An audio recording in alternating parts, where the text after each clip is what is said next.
Hello दोस्तों, आज team एक बार आपका फिर से स्वागत है। दोस्तों, जैसे जैसे हमारी पॉपुलेशन बढ़ रही है, हमारी डिपेंडेंसी एग्रीकल्चर की फील्ड पर काफ़ी ज़्यादा बढ़ गई है।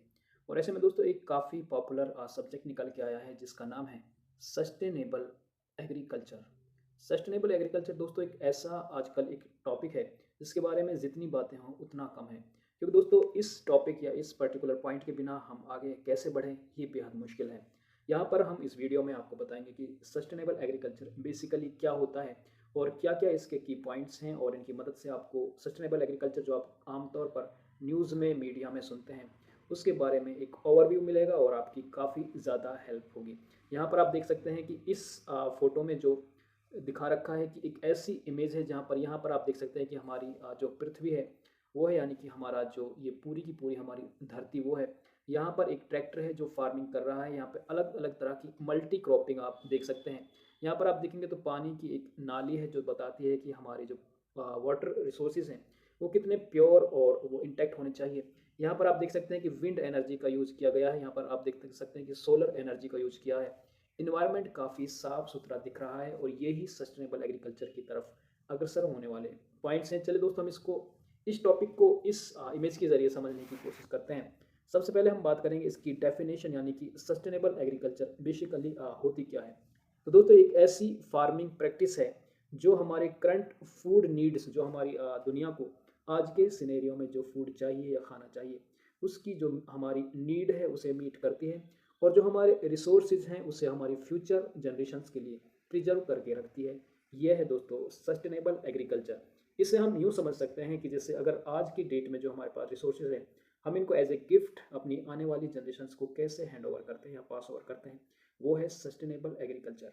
इसमें कुछ की पॉइंट्स, हमने 8 की पॉइंट्स को हमने इसमें समराइज किया है। पहला इंपॉर्टेंट की पॉइंट है दोस्तों इन्वायरमेंटल प्रिजर्वेशन, यानी कि हमारा जो हमारे चारों तरफ हमारा इन्वायरमेंट है उसे हमें पूरी तरह से प्रिजर्व करके रखना है, यानी कि उसे बचा कर रखना है।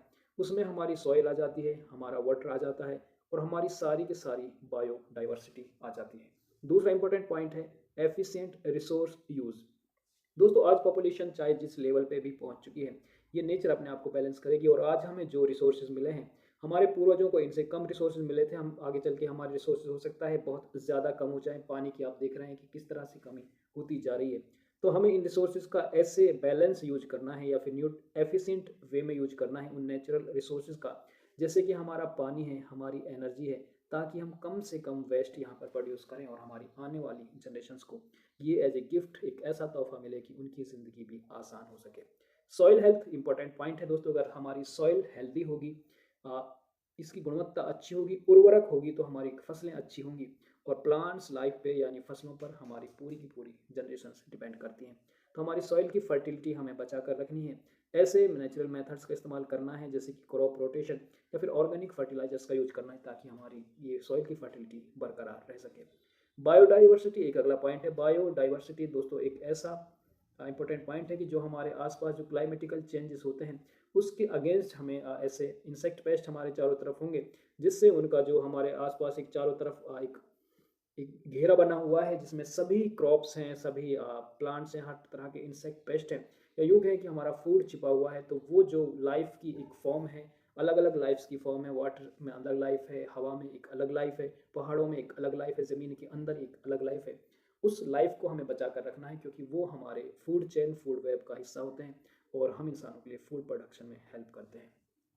केमिकल फर्टिलाइजर्स का हमें इस्तेमाल कम करना है। ना सिर्फ केमिकल फर्टिलाइजर्स का, बल्कि उन सभी केमिकल एजेंट्स का हमें कम इस्तेमाल करना है जिससे हमारे सॉइल को, हमारे वाटर को, हमारी हवा को एक तरह से पॉल्यूट किया जा सके, या फिर आप कह सकते हैं कि पॉल्यूशन को बढ़ावा मिले। उस तरह के केमिकल्स को हमें कम यूज करना है।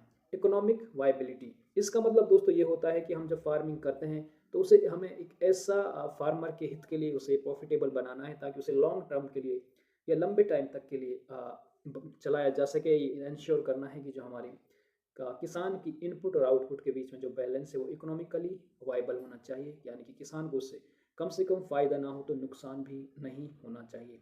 दूसरा दोस्तों सोशल इक्विटी एक ऐसा एक इम्पोर्टेंट फैक्टर है।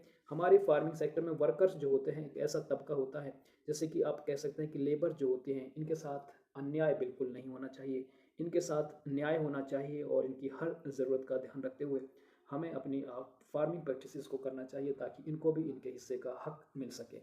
क्लाइमेट रेजिलियंस, ये भी दोस्तों एक इम्पोर्टेंट पॉइंट है। हमें फार्मिंग में वो सभी मेथड अपनाने हैं जिससे हमारा जो क्लाइमेट है वो बचा रह सके, इससे हमारे क्लाइमेट को ज़्यादा नुकसान ना हो सके।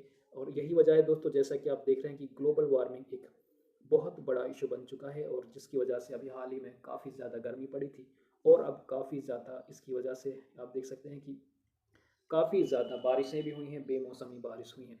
तो दोस्तों सस्टेनेबल एग्रीकल्चर जो एक इम्पोर्टेंट एक पॉइंट है जिसके ज़रिए हम फार्मर्स का इसमें दायित्व ज़्यादा है, हम अपनी आने वाली जनरेशन्स को एक ऐसा बढ़िया माहौल देकर जाएं ताकि उनके लिए भी जीने के लिए कुछ साधन मुहैया हो सके। उम्मीद करते हैं दोस्तों इस इंपॉर्टेंट वीडियो से आपको सस्टेनेबल एग्रीकल्चर के बारे में एक खाका आपके दिमाग में बन चुका होगा। जब आप फार्मिंग करेंगे तो इस पॉइंट्स को आप ध्यान रखेंगे और आप सस्टेनेबल एग्रीकल्चर का हिस्सा ज़रूर बनेंगे। वीडियो आपको अच्छी इन्फॉर्मेटिव लगी हो तो दोस्तों आप इसे लाइक कर सकते हैं और अगर आप ऐसी वीडियोस को और पाना चाहते हैं तो आप हमारे इस चैनल को सब्सक्राइब कर सकते हैं। हम काफ़ी टाइम से थोड़ा सा टच में नहीं थे।